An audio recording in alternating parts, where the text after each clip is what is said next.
So what we want to do is take a step back and look at the division races. And let's kick it off with the SEC West because I actually think the East is more interesting. So I want to save that for last. SEC West right now, you've got Alabama sitting at 6-0. If I would have told you going into the season that Ole Miss would be not only last in the West at 1-4 and 4-5 overall, but tied with Vanderbilt for the next to last in the SEC. You probably call me crazy. A&M took a huge blow this weekend, losing to Mississippi State. They had no business losing, even with all the injuries. I think that was just absolutely ridiculous. But you got Auburn sitting there now with the A&M loss, controlling their own destiny. So talk about who is getting the thank you cards from Auburn this weekend after what we saw last weekend, and what is this West race looking like? Whew. Yeah, the Auburn Tigers have got to be grateful first off, probably to send a nice little thank you note to Oliva at LSU for keeping Les Miles after that the tumultuous end of the season. True. Because I think even Auburn fans would admit they don't want to play LSU after what we saw, even with a porous offensive production. They don't want to play that LSU defense we saw this past week. But Auburn has gotten stronger as the season progressed. They had a tough early game schedule against Clemson. They lost to A&M, which in and of itself is weird. And then, continued the way. And I think the most interesting thing to me with the SEC West is 2 through 4 and where they were at, early in the season versus where they're at now and how different it is, right? Right now, Auburn sitting with 5-1 in conference play, second in the SEC West. Everybody sees them as trending team that, maybe can knock off Alabama and in the media's long captivity of boring plot lines. But, you know, early on the season, they were talking about, Gus Malzahn, the hot seat. Why was that? Well, one, they lost to Clemson, who ended up really struggling the early part of the year, and then they lost to Texas A&M in a low-scoring game. A&M's offense has exploded, but then their defense has completely fallen apart. And now A&M is sitting at 4-2 in conference play because they just totally, crap the bed against Mississippi State team that's 4-5 overall. And that's bizarre. And then you see LSU sitting way back at fourth with a team that was, a preseason top 5 team. Many people had them pegged to play in the national championship this year. Played Alabama tight, but still 3-2 in conference play.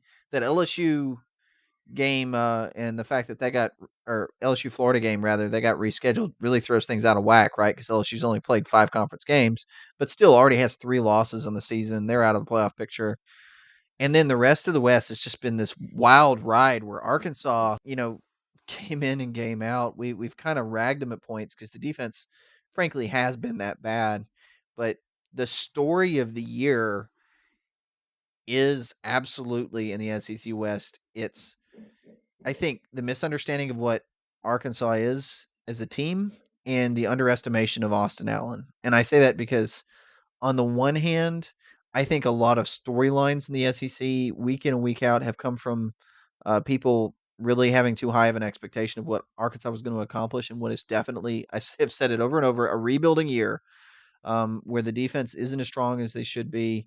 The offensive line, which is starting to gel finally late in the season, wasn't very good. Arkansas always comes on strong late. I think they do that because the team is really focused on the offensive line. It's what they want to do. Offensive lines get better as the season progresses and they get additional reps. They get comfort with each other. Football, both in college and the NFL, they don't get many practice reps. You hear a lot of talk in the NFL now about how poor the offensive lines are because they aren't allowed a lot of contact. Mississippi State, much of the year, they started the year okay. They didn't start the year well. They lost their opener to South Alabama, but then they looked competent for a few games. Completely fell apart, get dismantled by Auburn. Then they turn around and beat Texas A&M. And then, strangely enough, the team at the end of the list there, Ole Miss, who's probably now officially the best 5-loss team in the country. Starts the year almost knocking Alabama off. It has a terrible half against Florida State. Probably should have won that game. I don't think the Alabama game was an aberration. I think that was just Alabama struggling in the first half and kind of waking up. But the Florida State game, I definitely think they probably should have won. And other than that, you know, it, Ole Miss has just been collapsed. And I'm going to go back a little bit here, talk about my tiers that I started with. Start the season, I said the top tier would be Bama and LSU. So the second tier would be Ole Miss, Tennessee. Third tier, Auburn, Georgia, Florida, Texas A&M. And fourth tier was Arkansas, Mississippi State, Vandy, Kentucky, Missouri, South Carolina, basically most of the SEC East. And, for the most part, most of that's on point, right? Arkansas, Mississippi State, I had in the last tier. They're towards the bottom of the West. Alabama, obviously, tier 1. But, where did I miss? Well, I had LSU in the top tier, right? And all three of these teams, I'm going to say it's due to quarterback play. LSU's quarterback underperforms greatly compared to expectations. They drop from what I would consider a tier 1 team to a tier 2. Ole Miss I had in the second tier. And, early on, the quarterback's great, and they were probably as good as Alabama. And when the quarterback's been off, they drop. And now that Chad Kelly, we're starting to hear he has an ACL tear. They're gonna struggle the rest of the year. And now you start to openly question whether, they may even make a bowl game with a backup quarterback in, based off the way that offense is running. So that quarterback play affected that team. Auburn, I had tier 3. I think Sean White is a significantly better player. Still, personally, wouldn't put him as the top tier with Bama, but I'd say they're second. They're right there with where Ole Miss should be. And you get the SEC West where they are, shaken out in a situation where Auburn and Alabama now really are going to be playing, assuming Mississippi State doesn't upset Alabama and assuming Georgia doesn't upset Auburn. Not saying either one of those are impossible. And I do think Georgia has a shot with Auburn. I just think it's pretty unlikely. Then you're going to see Alabama and Auburn playing. And why is that? Well, it's because if you got a good defense, which both those teams do, you're going to be consistent week in, week out. You get good offensive lines, and you can run the ball. You can be consistent. And a lot of the teams we talked about, A&M, Ole Miss, Arkansas, what do? Well, they pass it. And they try to pass it down the field, and they try to have volatile offenses. And it's given them some really good games, and it's had some games that were absolute head scratchers. For every Ole Miss Alabama close game or A&M beating Auburn, you have an A&M losing to Mississippi State. You have Ole Miss losing to Arkansas. Arkansas's defense just wasn't good enough to keep them in. Long-winded, I know, but that is the SEC West. And before I turn away from it, I think you have to give a lot of credit to Alabama and what they are. I think the SEC West is darn strong, and there's a lot of competition and parity because these are all very good teams, potent offenses that can wake up any given day. You've got a lot of, but a lot of this is based off what Alabama is, right? You have Ole Miss and A&M, not so much this year with Auburn, but most years, but particularly Arkansas, A&M, Ole Miss, that have all adopted these really volatile, deep passing offenses because they're trying to be able to generate the offensive production to beat an Alabama. If you try to do pro style, run the ball, hat on hat, they're just going to out athlete you. So what all these teams are doing is saying, we're going to run a style of offense where we're going to throw it deep 15 times in a ball game. Some games we're going to connect on 5 of those and we're going to put up 30 points. Some games we're not going to connect on any and we're going to lose to somebody we shouldn't. But we know if we don't take those risks, even though they're unlikely, we won't have any shot at beating Alabama. But through those unlikely risks, we do have a shot. The problem is it's overcompensating. And yeah, you may beat Alabama, but you can also end up like Ole Miss, and you can end up losing a lot of games you really shouldn't lose to. So, for everybody that's wondering, I had to take a step away, but Husky, as usual, can handle almost everything you throw at him, even a long bout of silence from me. So, one last point on the West that I'd like for you to touch on. I do think, and there's a little bit there from what we talked about in our review of that Alabama game with Jalen Hurts, but talk about that game.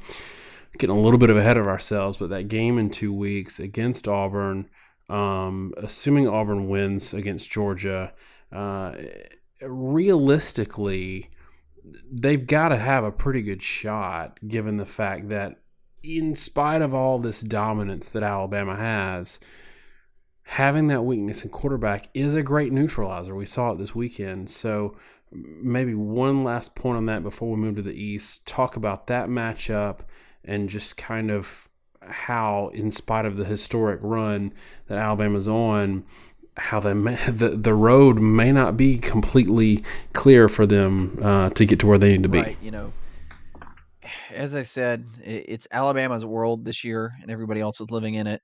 I don't think Alabama's going to be this good very often. This is a special team, but like you said, Alabama has issues at quarterback. Jalen Hurts is a very talented guy. I think he has a very good ceiling, but he completes one pass over 10 yards against Texas A&M. I think he may have only completed one against LSU. No, that wheel route he threw early in the game might have been. Otherwise, it would have been in the throw to Stewart. But he's a true freshman that didn't get probably any first team reps in the spring. Barely got any in fall camp. And then started getting some in the season. He doesn't have timing and familiarity with his receivers. And if you don't have timing and familiarity, he can't trust to let the football go and throw it. We've seen what happened with Shaun White. I mean, last year he was okay. People saw him, talked about him being scrappy, but he wasn't very effective, right? Didn't really ever score. I think he scored like one touchdown all season last season. And this year, having had first team reps and had a lot more opportunities, he's a totally different player.